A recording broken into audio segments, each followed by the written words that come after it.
Starting over. Yeah. Ladies and gentlemen, in my house today, the one and only Ottawa's newest resident, Chris Quigley, is here.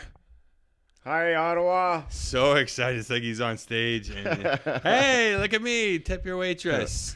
So, Chris Quigley, you've decided to come and grace us with your presence and Dan Shields' couch with your body to live here in Ottawa. So, what was the decision for that? Well, it was, work was scarce in Toronto. Yeah. And when I came to Ottawa to do the club, Howie said that he probably could get me more work here than Toronto did. Yeah. So, and that was one of the reasons. That was one of the big things that my wife and I were fighting about was financial stuff. So I thought, hey, Yeah. might as well try it. And so far it's been great. Howard's been great to me. I love the people here. I love the vibe, Yeah. the scene, the whole thing. It's great. And like in Toronto, I guess I was a big fish, but in a huge lake. Where here, I'm like the biggest fish in a small pond. Yeah.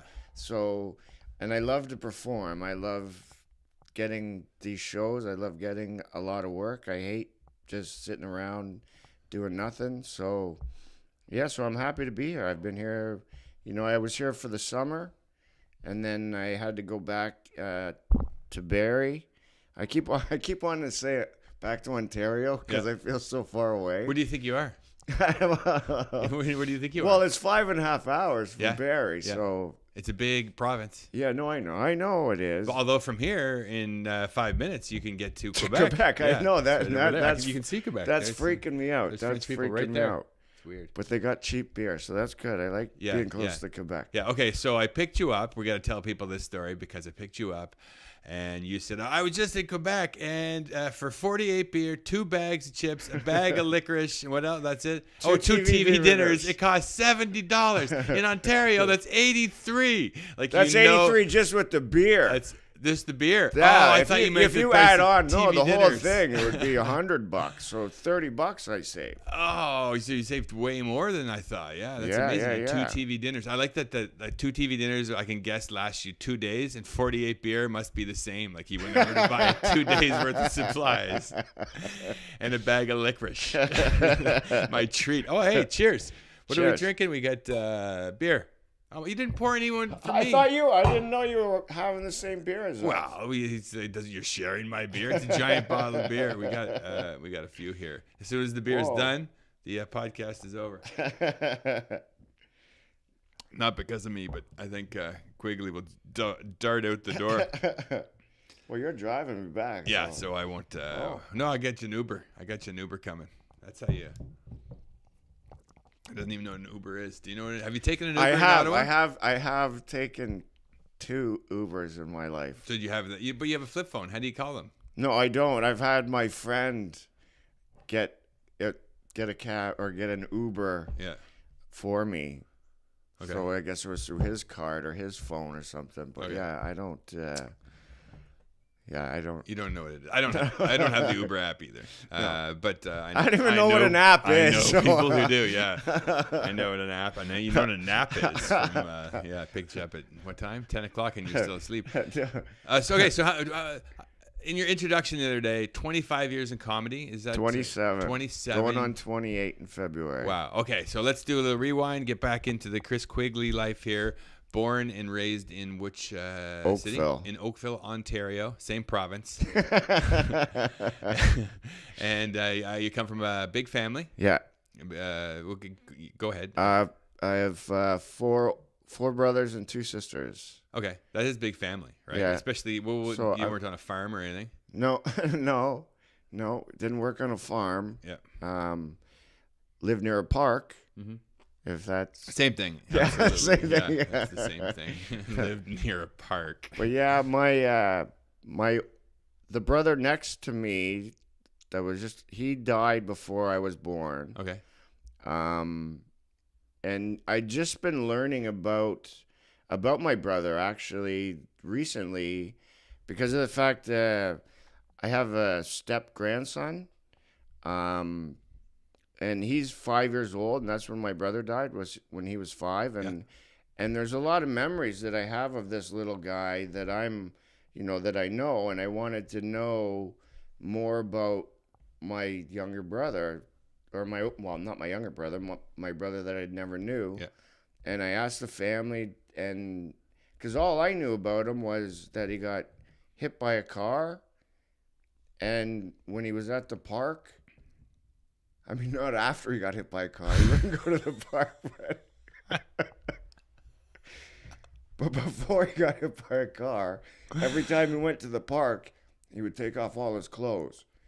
And none of my brothers and sisters wanted to go get him. And then he got hit by a car. Terrible.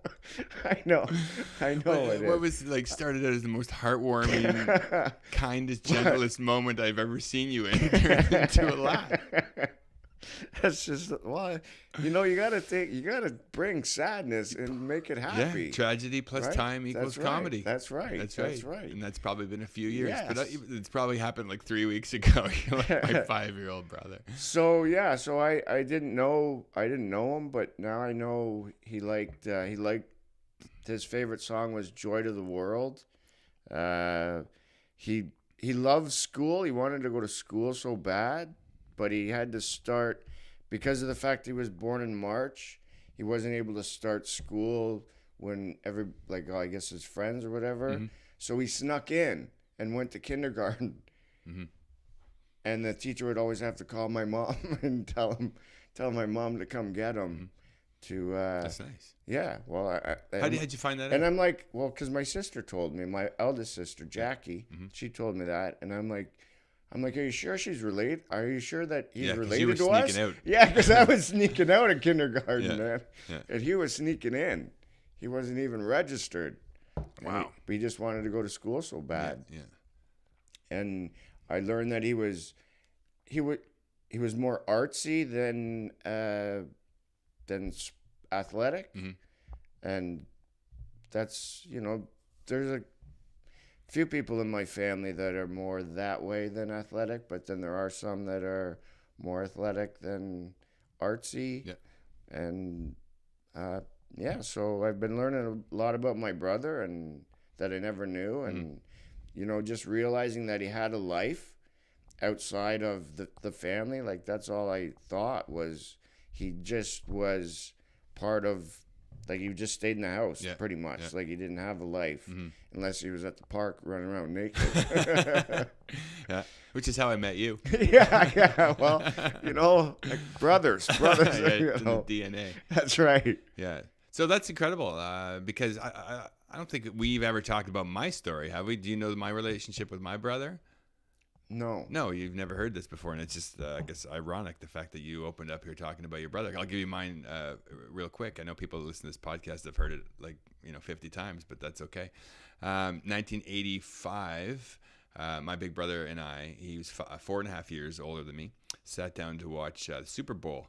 During that game, Dan Marino was playing for the Dolphins. It was his second season. My brother and I, as little kids do, decided that someday I would play in the NFL.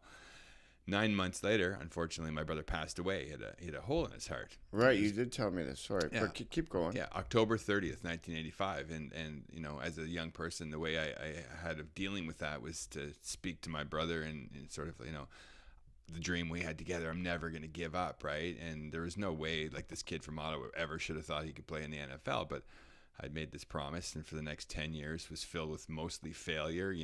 People telling me I couldn't do things. There's no success like failure. You're right. Everybody who's achieved something has done it on the shoulders of something bad or something that's not gone their way, right? We learn from those mistakes.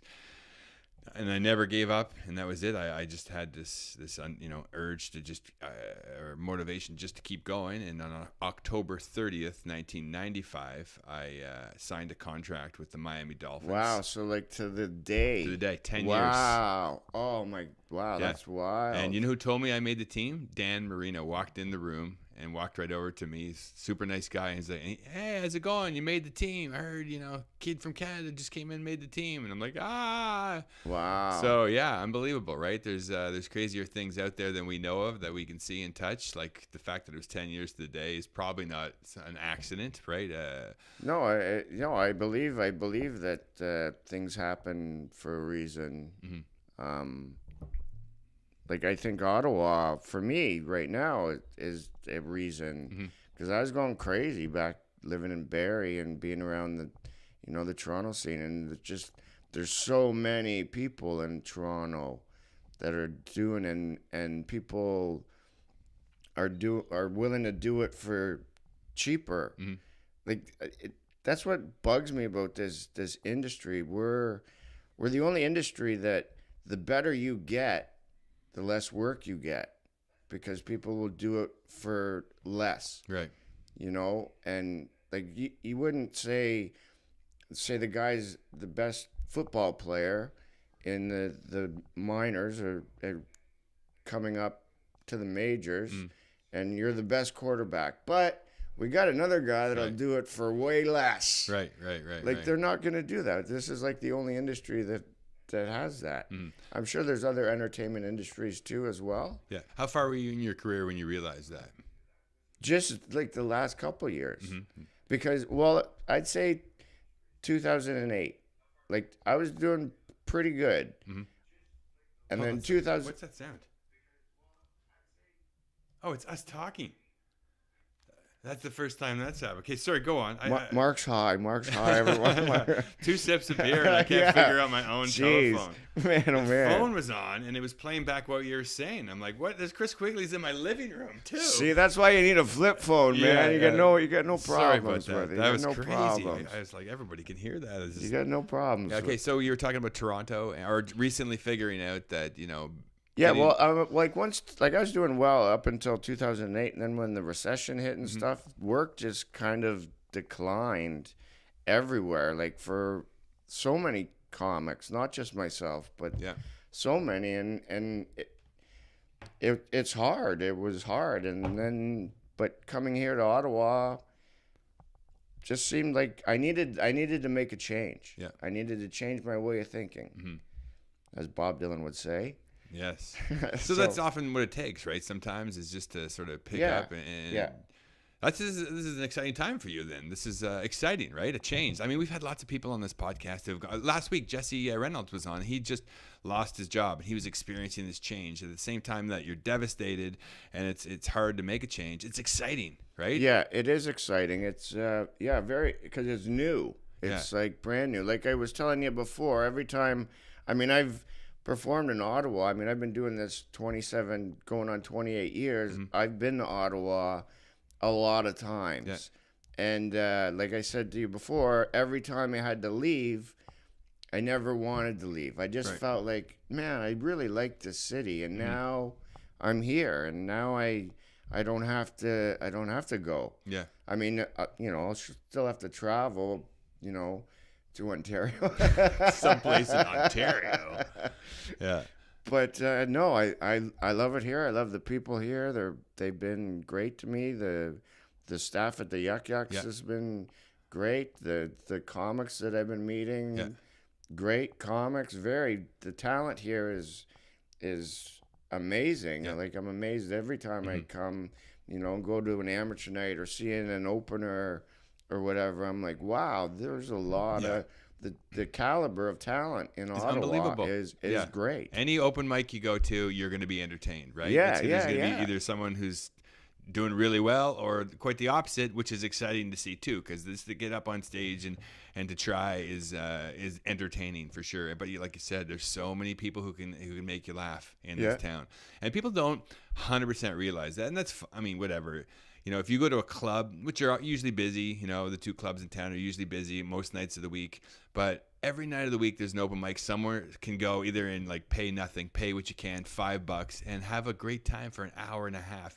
And a lot of times there aren't people at that show when there's a million people in this town. You know what I mean? So it's a bizarre phenomenon. But It is, but then every once in a while it could be, you could go on a Tuesday night to some open mic and it could be packed with people, you know. But it's always hit and miss, especially with the open mic nights.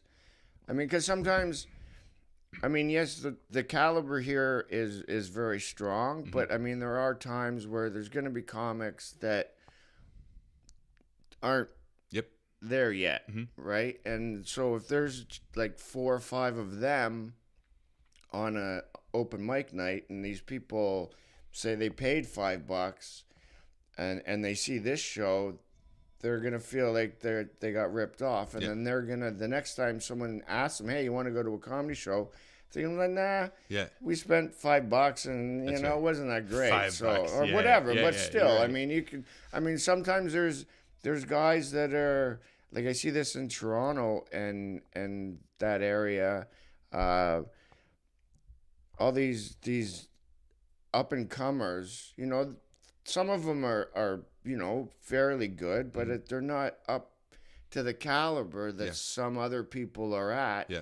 And they're booking their own shows, and they're charging like $15-$20 for a show. And, you know, I see the list and I'm like, I know these guys, and yeah, they're funny, but I don't know, you know, for $15-$20, I wouldn't. What should you get for $15-$20? Huh? Like, if you were to describe in 1 or 2 sentences what you should get if you pay $50 or $20 to go to a comedy show, what should you get? You should get a solid headliner, a solid MC, and the middle should be, you know, solid too. But I mean, the middle can vary. You know, as long as the headliner's strong and can follow like a middle that does really bad, and as long as the headliner has that capacity to bring out the laughter and bring it back, that's what you need. You need really solid headliners and MCs. Like even the MC, like if the middle does bad, then the MC goes up, tries to get the crowd back, and then the headliner should really have to get that. And that's the hard thing about being a headliner. It's not, you know, the middle spot's the easiest spot. It's fun. It is That's fun. what I do kind of right now. I did that for you on Saturday, right? Right. And that was a magical night, Yeah. I thought, man. I mean, it's great. I mean, because when you're a headliner, there's so many things. I mean, you gotta watch the other comics to see if they have any material that's kind of similar to yours. I mean, because us comedians, our brains, you know, we think kind of the same way, similar, right? So sometimes we could, you know, if we see a commercial or something, someone could make a joke about that commercial. Well, so could I. And it's not like we're stealing it. It's just our brains are you're thinking similar. Are programmed to that, right? So as a headliner, I you know, I want to watch all the acts just to see, you know, if they have a joke that's similar to mine, so then I can either get rid of that joke of my set list or mention that, oh, remember Dave said a callback. Kind of thing. Dave mentioned about his wife or something, or, you know. Yeah, you don't look like you've missed part of the show. Right. Yeah. So it's not like I'm stepping on his toes kind of thing. I'm like taking it one step further. Yeah. And then the other thing too is there's a lot more distractions when you're headlining, because you're at the end of the show and you got all the waitresses and stuff coming over to the tables and getting the bills and stuff. So that's distracting the audience. Right. So I try to time jokes that don't really need them to see me. Yes. When, like, I try to time it when the waitresses are coming over and taking bills and taking payments. I try to do jokes there. I don't want my A jokes thrown away because of the fact that they got to pay their bill. Would you do your A jokes first or last? Well, I when I first was starting, I asked two comics, two headliners, two mentors, Greg Morton and Mike Wilmot. Mm-hmm. Yeah. I asked them. I said, because I was just becoming a headliner with Yuck Yucks, Yeah. and I asked them. I said, what's the best way to set up your act? And Greg Morton said, start off strong, have a little bit of a lull in the middle, and then end strong. Okay. Wilmot said, start off slow and build to the end. And I like Greg Morton's, not saying that Wilmot isn't Highly regarded comedian, for sure. He's pops. Yeah. That's a long story, Okay. but he's great. He's great. But I just felt like I wanted big laughs right away. Yes. And just to feel that confident, Yes. and then I could go into some softer jokes or whatever. And sometimes those softer jokes really, really work as well. So it's not like it's not like it's dead air. Right. And sometimes it's still great. But that's what I do. I try to do solid, have a little bit of a lull, and then finish with a bang. Yeah, a bang. I mean, completely agreement. When you get them to like you right off the bat, then you can almost do anything. You can take Right. those long pauses. You Right. can tell those stories, and they're along for you the whole way, right? True. But if you're trying to prove yourself right off the bat, then I find it's kind of like, make me laugh, right? And Yeah, you're in yeah. a comedy club. Well, I mean, when I first was starting too, I was told that the headliner had always got like a 5-minute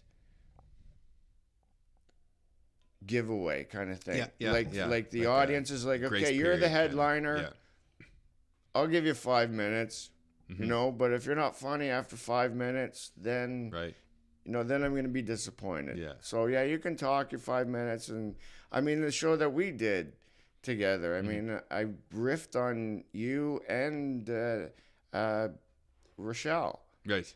and Yeah. that was like pretty much 5 minutes. Yeah, and they loved me, and Saturday night was a great show. I mean, I love this city for comedy. I love coming every time I would get a gig sheet saying I'm going to Ottawa. I'm like so excited. Yeah.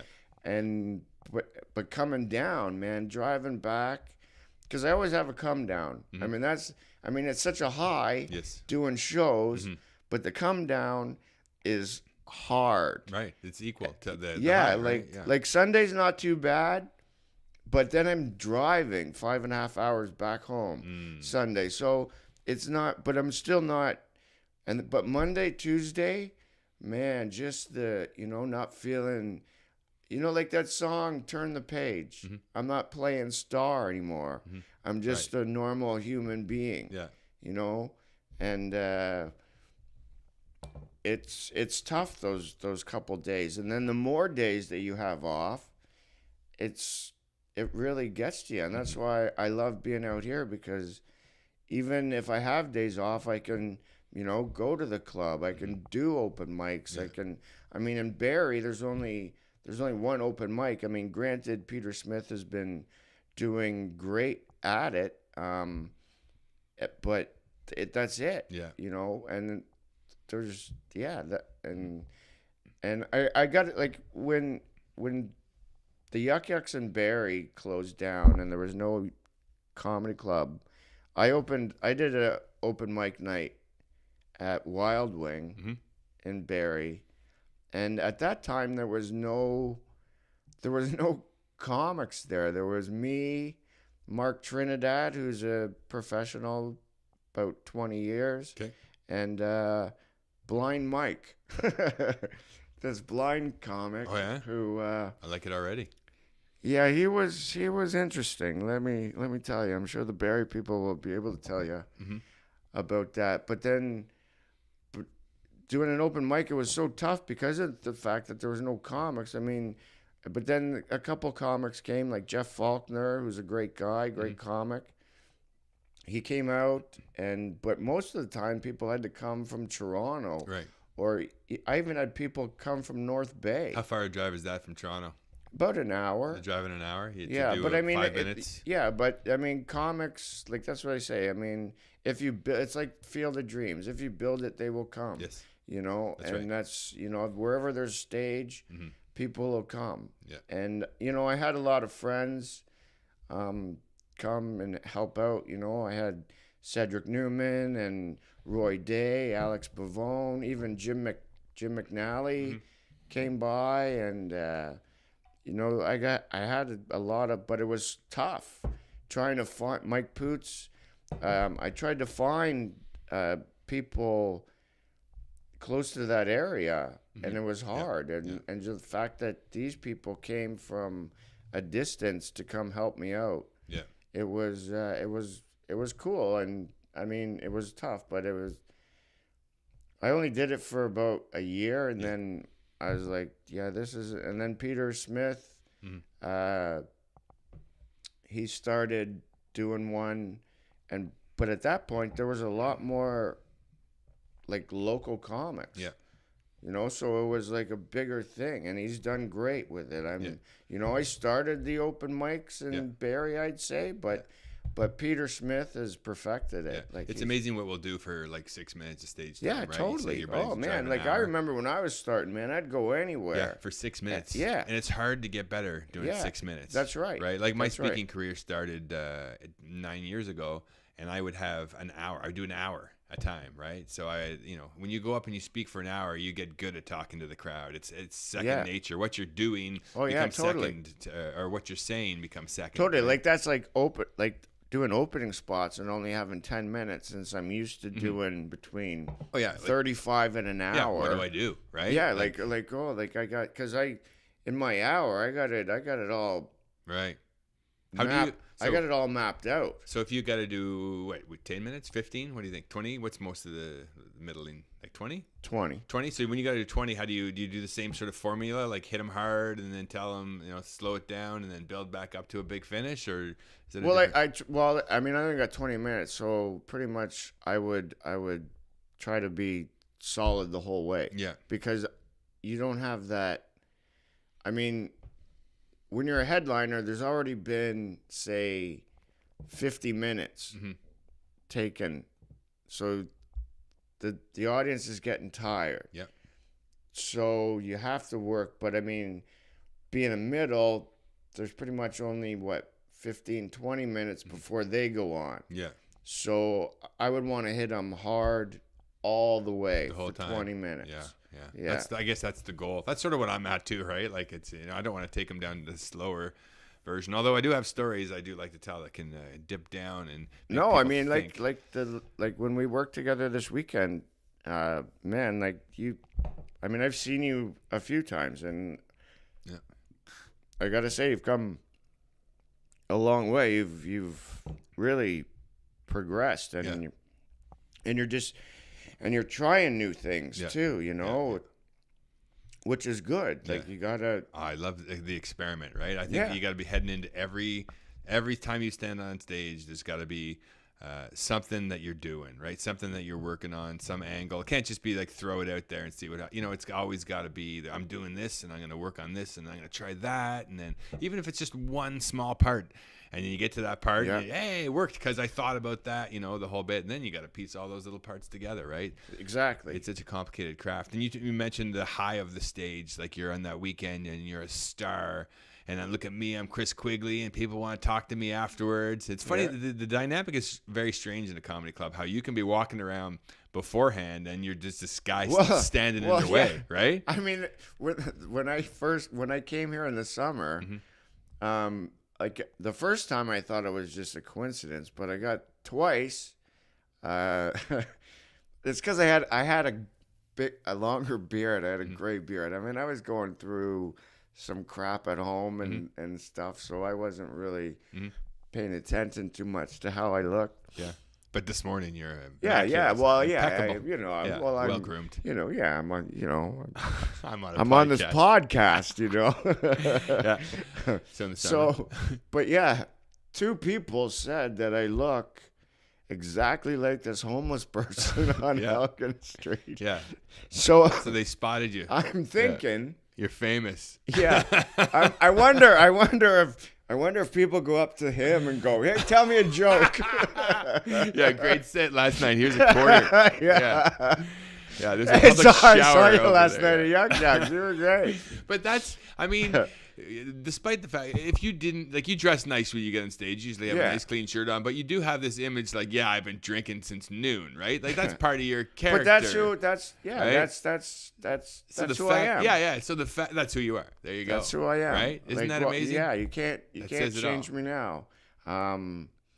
Yeah, I mean, when I was first starting to do comedy, you know, I wanted to do it since I was 11. Okay. And you know, my family, most of them have all been around, like, we're drinkers. Okay. You know, other than my dad and my sister. Mm-hmm. My sister Michelle, who is a saint. I don't think she's ever done anything wrong. Mm-hmm. Anyways, I was around drinkers, and two of my brothers, Ron and John, they were the party animals. They were the life of the party. Every party, they were. And Did they open a surf shop? no, yeah, Sorry. no, I had to do that. no, but they were, and I wanted to be that. And then and then Cheers came out. Because Cheers came out in '83, so I was about around that age, and I wanted to be Norm Peterson. I just wanted to be that guy that everybody knew, everybody loved, and so I went with it, and I just become that, and I am that. It's not a character. It's me. It's who I am. Yeah. You know. Yeah. Am cutting back a little bit. Well, maybe not today. Yeah, let's speak of which, keep going. I'll pour us another one here. But no, I am cutting back. I mean, I know that sometimes. You good? Well, yeah, I'm all right for right now. Okay. I'm. See, it's the enablers. It's really is the problem. Yeah, come on. No, but Speak into the microphone. I'll give you beer. It's just what I've known. It's just who I've been. So you have an addictive personality, for sure. You're addicted to being on stage, obviously. Yes. And That's my first addiction. That's my highest addiction. Your highest addiction. That's the thing that you fix every single week, right? That's why you're here in Ottawa. In fact, that's what you've been saying, right? Because you can get up on stage more often than anywhere else. More often, yes, definitely. Yeah. I'm really having a, other than, I mean, the only thing that sucks is that my wife's not here. Mm-hmm. But she's got things that she's got to do at home, and she's still not convinced that she should come here. And she's kind of, she's on the fence, right, kind of thing. But it's just great. Oh, can I say something for all the people in Ottawa? If you're in Orleans, and if you want your haircut by one of the best hairdressers, go to Main Attraction and say that you know me, and you'll get 10% off. Go to Debbie Morrison. Tell her I sent you. In Ottawa? In Orleans? In Orleans. Oh, wow. Yeah. Wow, that was an amazing little plug there. That was great. Yeah. Yeah. No, it's going to be huge. Does she dyes hair blue, obviously, if she works in Orleans? That's Well, I don't know. She does everything. Color. Does she cut your hair, or you just met her? Yeah, no. She's like best friends with my wife. Oh, awesome. So And is that what your wife does? Cuts hair? No. She did cut my hair. It took 4 hours, nice. though. Yeah. She learned it on YouTube, but she did it, and it was crazy. Like, it was like one of the best haircuts I've had, other than at Orleans. Just past the roundabout. Yeah. I didn't. Did you catch all my Orleans jokes on Saturday? Were you there? Orleans is just so funny to me. Well, my niece lives there. My niece just recently got married. Mm-hmm. And then she lives in Orleans. But no, I mean, the only time I've been to Orleans is going pretty much to Main Attraction. That's Main Attraction. In Orleans, just past the roundabout. Debbie Demers. That's great. I'm gonna. Yeah. Does she? Never mind. Yeah. That's great. So you left your wife in Barrie to come to Ottawa. Yeah, there's things that has to be done back home, and she's hesitant to come to Ottawa because she's got 2 sons there. I mean, they're older sons; they're adults. Okay. And a grandson and a mom that's, doing okay, but she's getting older, so she doesn't want to be too far away. Yeah. But I'm trying to convince her to come here. I'm like, there's more work here. If the work's gonna be really good here, we'll fly you in and out. So it's not a 5.5 hour or 11-hour drive there and back. You're gonna fly your wife in and out? Well, this comedy's paying well. No, well, I mean, it's not paying well, but if it's paying enough that I can. And you're sleeping on a sectional couch, so there's room. There's room for her. That's right. That's right. Over there, and the 90-degree. Hello, sweetie. Good night. I love comedy. Thanks for flying me in. Okay, so we're in. Where'd you say you grew up? Simcoe. Oakville. Sir, Oakville. Okay, that's a great place. Yeah, and it's weird that I'm staying at Oakdale. That is weird. I thought you gave me the wrong address when I pulled into that neighborhood. I'm like, there's no way Quigley found a way to stay in this neighborhood.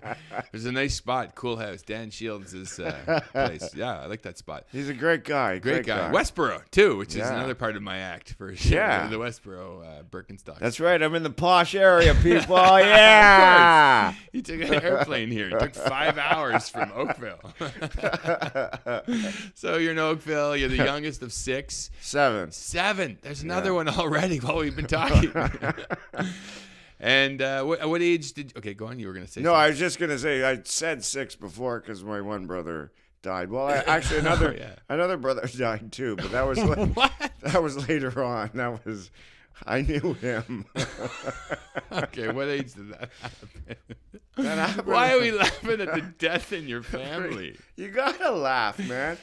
And you know what? My brother's funeral, my brother's service, not the funeral, but the service, the wake part. Yeah.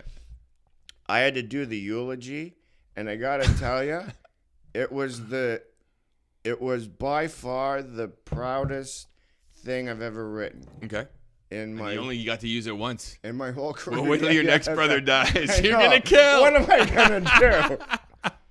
No, but I had them laughing. I had them crying. I had them, it was so great. Even the priest came up to me after it was done and said, "You know what? All eulogies should be like that." Yeah. When you headline next at Yucks, I want you to do that eulogy. Just that's all. Come and see Chris Quigley's brother's eulogy. You'll laugh and you'll cry. You should. How come you don't do that? I mean, some comics do that, and it seems to be the thing. More late, maybe not, but is to take people down that emotional roller coaster. Take them, make them laugh, make them realize that everyone's living the same kind of life and everyone dies, and then bring them back up.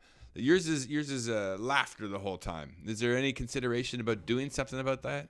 Not that it's a problem, but I mean, is taking people on that emotional sort of thing. There's guys, I mean, Richard Pryor, he talks about growing up in a whorehouse and then, catching his hair on fire. He takes them down, up and down through that sort of emotional roller coaster ride. Yeah, I guess I'm more just. I just want, I respect all those comics and stuff, how they can do that. I just want, like I said, I want to be the Norm Peterson. I want everybody to love me. Yeah. So I don't want to have it's amazing. I have so much respect for comics that go into a show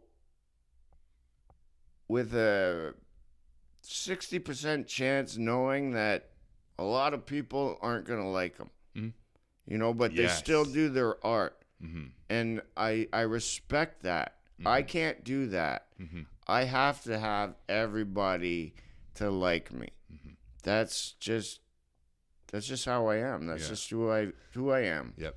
I completely, that's exactly what it is. And Wow, that was just, said a lot, right? Because that's a lot of comics are on that stage for that very reason, is to have people like them, right, and approve of them, Right. And when you think maybe when you're like the youngest of 7 kids, that's who you become, right? You're trying to do things to make people notice you and love you. Yeah. Well, and the fact because I was the youngest of 7, and such a different age group. I mean, if my brother had lived, if he wasn't naked crossing the street, I could.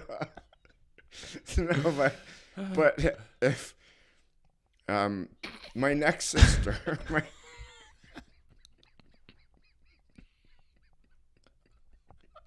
this is so bad.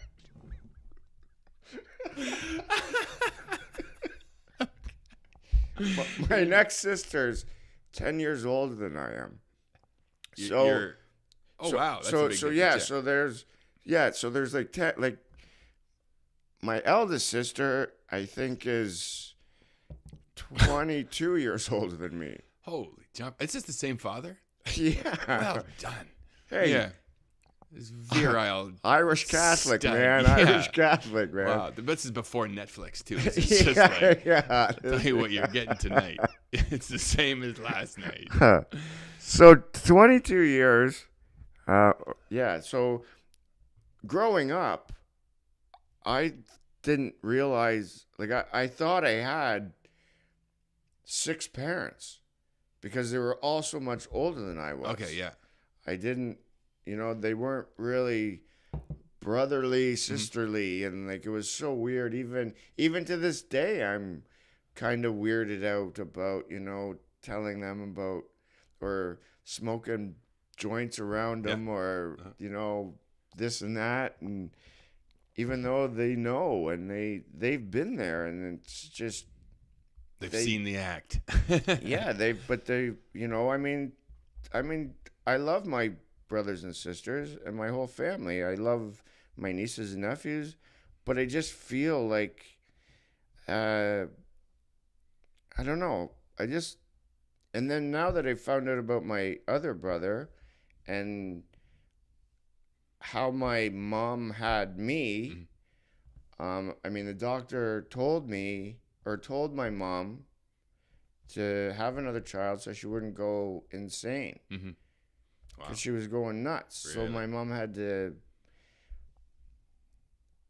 There's 2 stories that I've heard, but she had to either, I don't even want to say, but she had to have me, and she had me. So in some degree, I feel like a replacement child.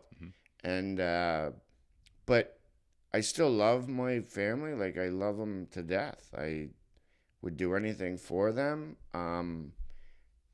But yeah, and especially being in this lifestyle of being a comedian, and all my brothers and sisters are not. Okay. My nephew, actually, one of my nephews is a comedian with Yuck Yucks. Oh, wow. John Cullen. Okay. Good thing he doesn't have my name because he got a bad Could you rap. He imagine? got a Oh bad my rap. gosh. I'm not going to see that guy. I just saw him over on Bank Street asking for money. But no, he's doing really well, and he's a teacher, a supply teacher. But I just never really felt like I belonged.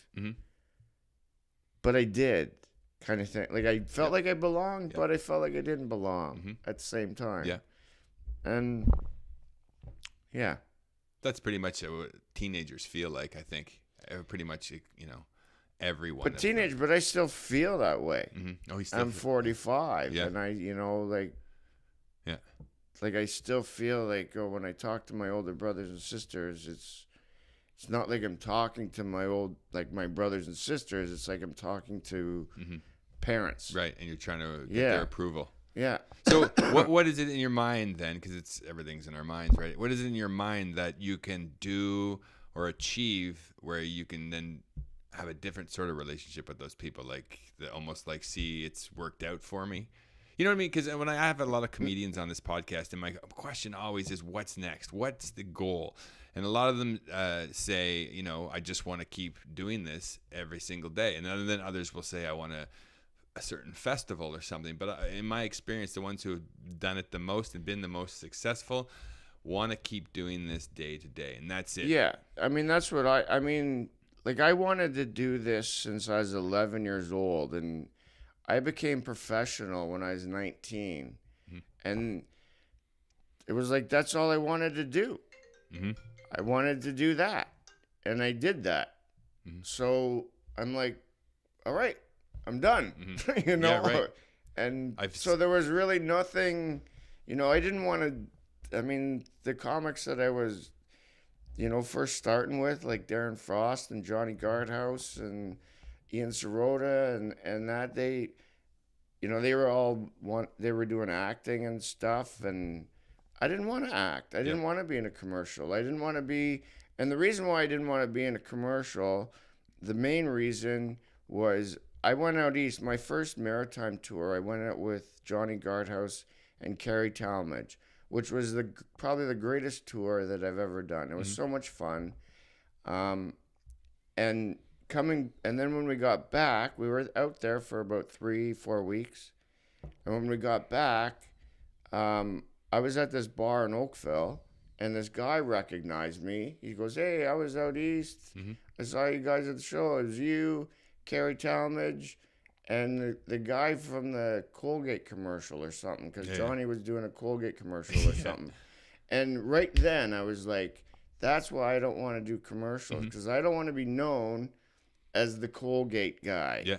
You know, I want to be known as Chris Quigley. Mm-hmm. You know, I mean, I would do commercials if I had a big name. Like, you know, like when Jerry Seinfeld does commercials, you don't, when you see Jerry Seinfeld, you don't go, "Hey, you're the Petro-Canada guy," or whatever commercial he does. Mm-hmm. You know, it's Jerry Seinfeld. Yes.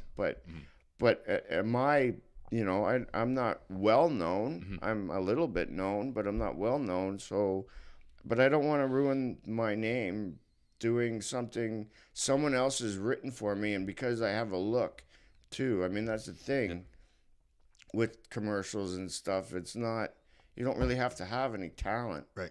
It's just a look. If the producers like your look and think that this is perfect for the commercial, then you got it. Right.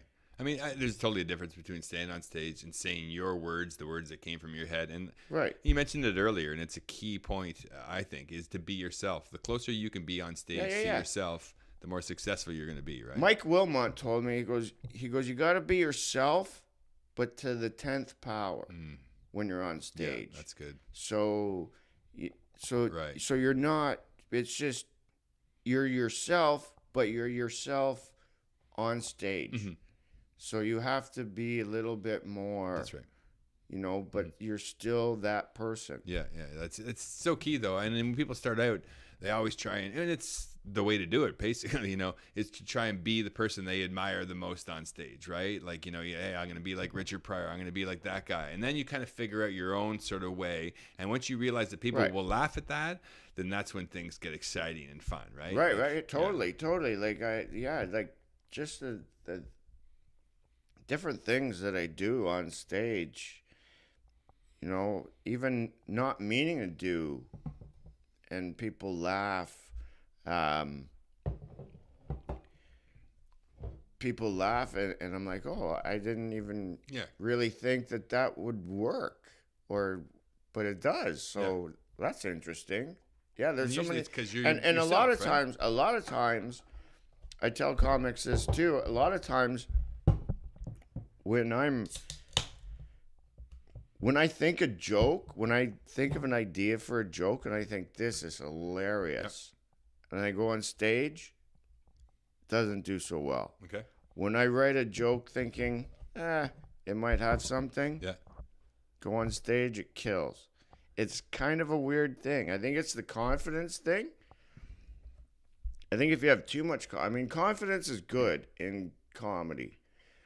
But I think if you have too much confidence in your jokes, like every time I go on stage, I'm like still, nervous, but not nervous as in scared, nervous as in anxious to get the high. Yes. That I Excited. want. You're excited. Yeah. But it's still nerves. Mm-hmm. It's still nerves. Mm-hmm. And when a new joke works, man, that's like the best feeling.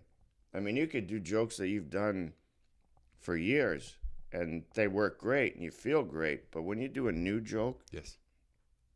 and it works, Mm-hmm. Do you write them down? do I write them down? Do you write your jokes down? I write ideas down, Mm-hmm. and then because I try not to, because if I write like a whole joke, I don't want to have to. I want to do it naturally, Yes. kind of thing. I don't want to. I want to write the idea down so I don't forget it Yes. because I have a bad memory. Right. That's not true. You do not have a bad memory. Who are you? Yeah. Well, we all have bad memories. Why am I here? Yeah, that kind of thing. But listen, what is this? Okay, so I'll tell you a little story about you and me. And it was the first time we worked together. No, where was the first time we worked together? You told me the other day, and you were right. Was it that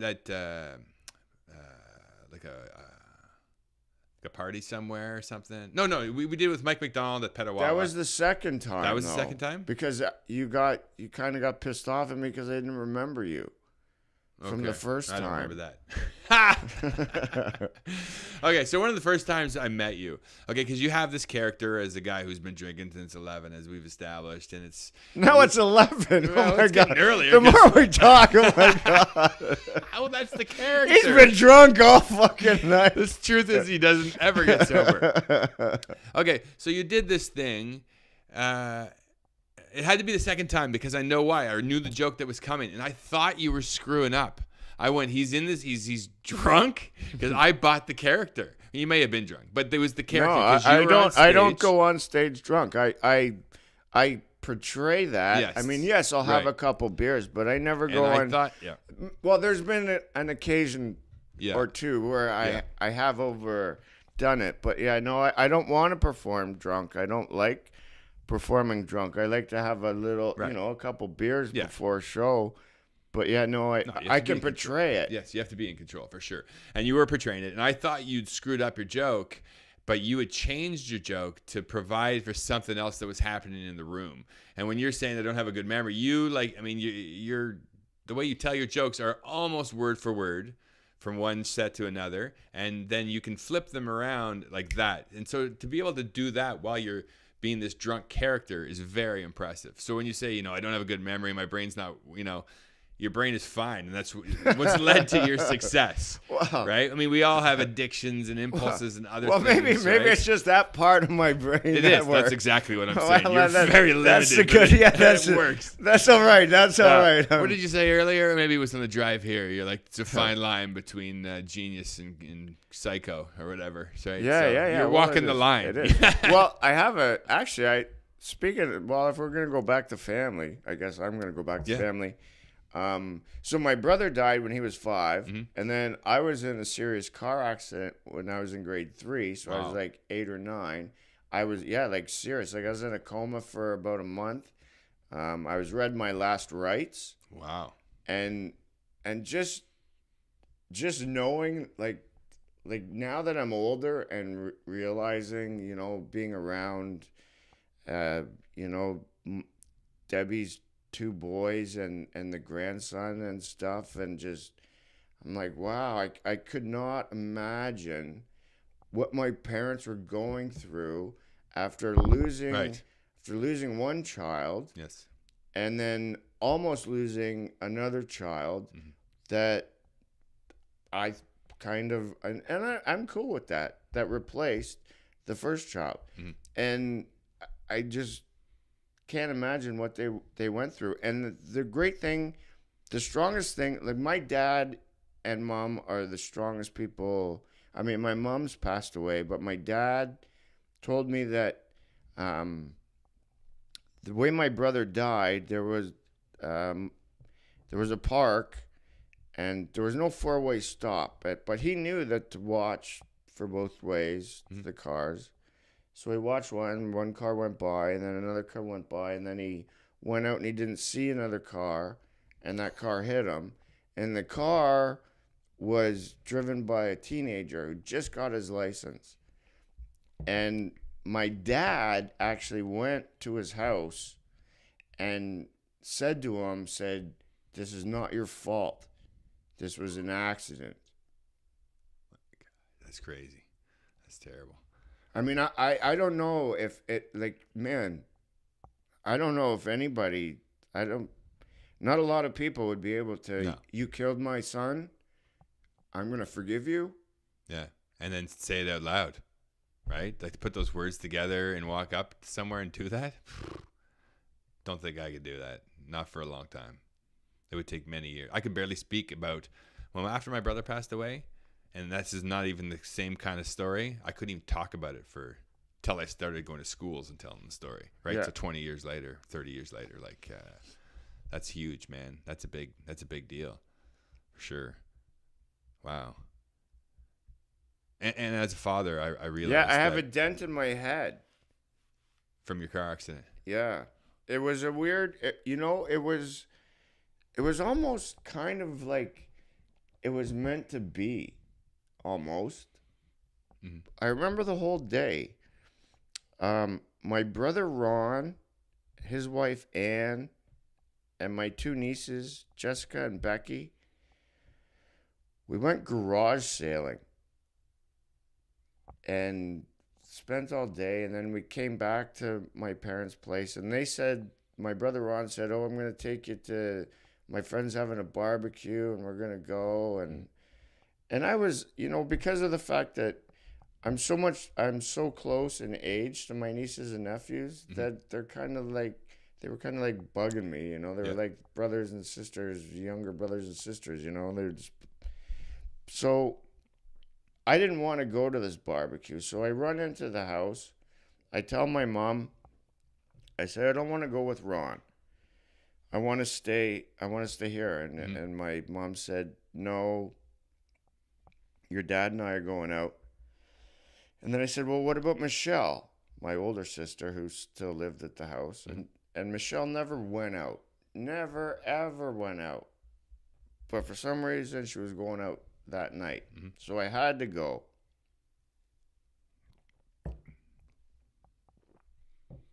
I remember going to the barbecue. I remember playing some catch because I was a big baseball guy. Mm-hmm. And that's all I remember. And a month later, I wake up in the hospital room, and my mom was there. And I guess the doctors must have told her to ask me what I did yesterday. And she asked me, and I said, "Oh, I went to garage sales with Ron and Ann and Becky and Jess, and then we went to a barbecue." Mm-hmm. But that was a month. Wow. Yeah. So, and I had to do all these tests and stuff, and you can still feel the dent in my head, right here. Mm-hmm. That's the third time you've asked me to feel your head. What? Well, you're not wearing pants. I can't. Fair. So how old were you? I was in grade 3. I was 9. I missed pretty much all of grade 3. Really? Yeah. Wow. So you're out in it, like I guess it's a coma for a month. Like I was out of a coma, but I had to stay in the hospital for. Well, I get like it. I used to. I got things. Like I still finished grade 3 because I had work sent to me in the hospital, and I did it there, and You did your coloring, like yeah. And I remember I had one roommate. I remember one time he was a humpback, and he got it. He fell. Oh, you know that joke or not that joke, but just falling off a Empire State Building onto a bike with no seat. Uh-huh. This guy actually fell off his roof onto a hockey stick. No. Yeah. But we became best friends. We And were it busted a hump in his back? well, I don't know, but he had a hump. He had a humpback. That's just what I remember. I mean, I was 9. I don't know.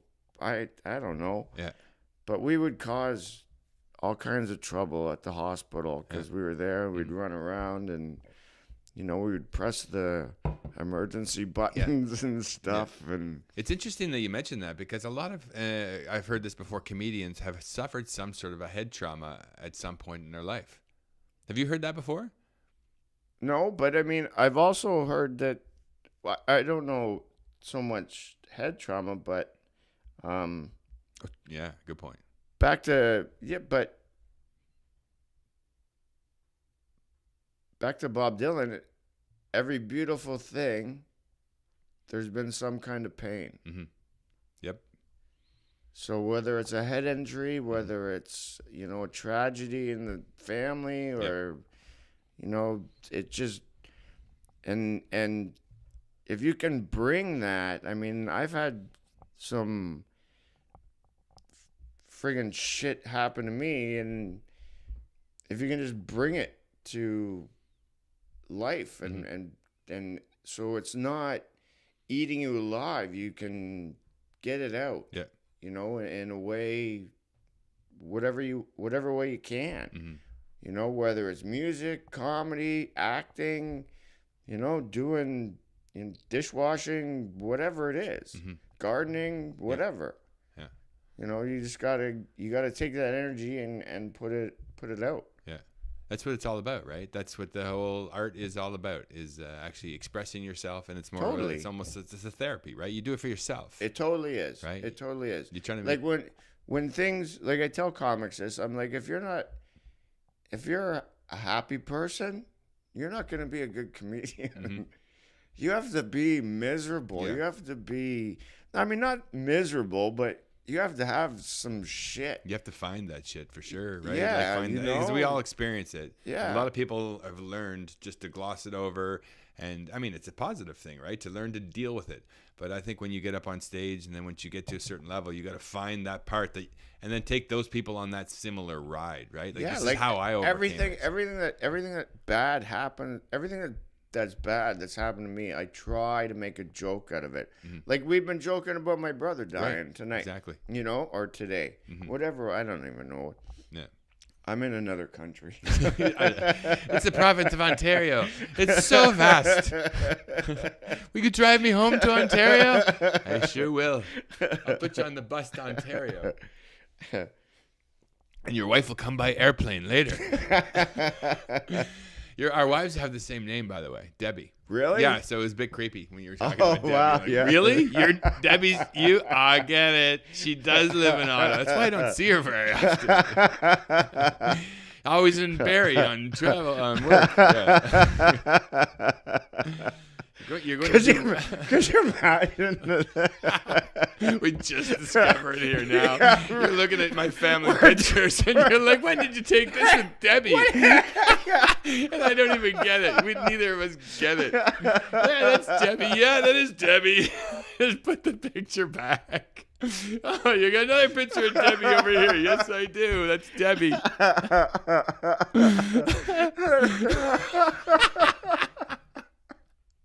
I love it.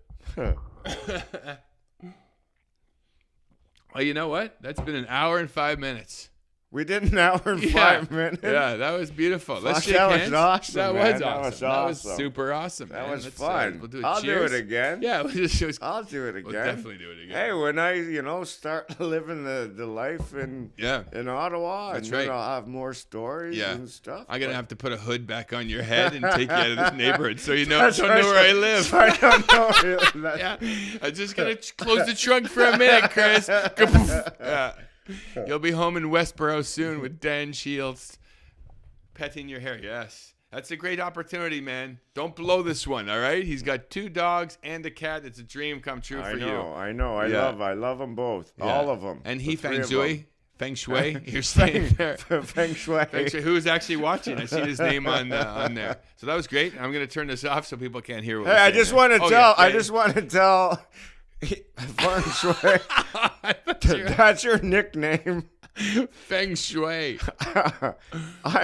You just have an aura around you, and I can't pronounce your name anyways. Yeah. So, and I'm a headliner, You're an up and comer, so I Yeah. get to nickname you. So to me, you're feng shui. Feng Shui. And that was a beautiful moment right there. You named him Feng Shui. Also, if you need your hair cut, Orleans. Get your hair. We're just past the roundabout. That's right. Main attraction. That was fun, man. That was fucking fun. That was the greatest right there. That was the. So do I get to sign the table? Yes, please. There's the pen. Hopefully that works. Post it. I should put it right where my beer was, Yes. but I would have to wipe it. Do you have any? I had something. I can use my shirt. Yeah, I'll get you something. 111 people watched that. Really? Yeah. Fuck off. In 90 days, 5,000 people. Shut up. Yeah, I'm not kidding. It's the second most listened to radio station in Ottawa. Hey, well, you know what? Maybe you could.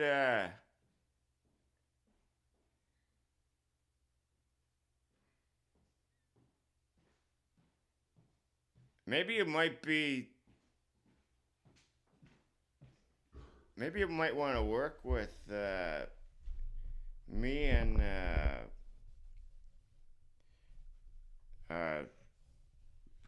do you know Rick? Very cool. Grolix or We'll Grolo? work on it till it's dry. Just leave it. Don't forget though. Who? Grolick?